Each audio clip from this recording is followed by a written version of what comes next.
I'd like to give you an introduction into porcelain painting. This is a porcelain tile, 8 by 10, that I painted, and the pattern came from a piece of fabric, so you can get your patterns anywhere. I like to paint from photographs when I'm doing flowers if possible. You can paint animals from photographs, you can paint people from photographs, and basically porcelain painting is painting on a piece of what we call blanks. It's the art of applying an oil paint to a porcelain blank, and this is considered a blank because it's not been painted on. And as you can see, the back is different than ceramic. It has a different glaze. The colors usually melt deeper into it. The way that works is you use special paint and mediums, and you apply it to the porcelain, and then it is fired in a kiln anywhere from 1300 and some degrees clear up to 1600 degrees.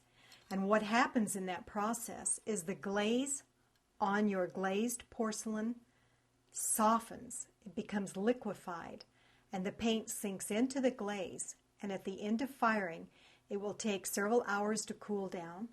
At the end of firing, and it becomes hard again, that paint is melted into the glaze.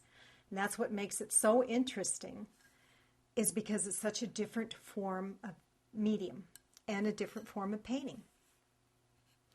It's kind of a slick surface to work on. That makes it a little more challenging.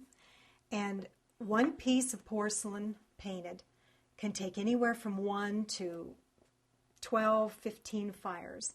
It depends on what you're doing, how involved you are, the colors you're using, whether you're using a gold applique as trim work or anything. It depends on how many firings. For me, I typically can complete a painting in 2 to 3 fires, so that's not so bad. But in the old days, they used to use lead-based paint, and they had brilliant colors, but it was unsafe to use. Now we are actually able to eat off of our painted porcelain if we are not using something acidic, like tomatoes or something like that. It's perfectly fine to use in most cases. But that gives you a little idea of what you'll be seeing today so that you can appreciate the different uses. They make jewelry with it. You can paint vases, casserole dishes, Kleenex holders, all kinds of things. It's no longer just painting plates and putting them on the wall. They're used for trays that you can use for every day.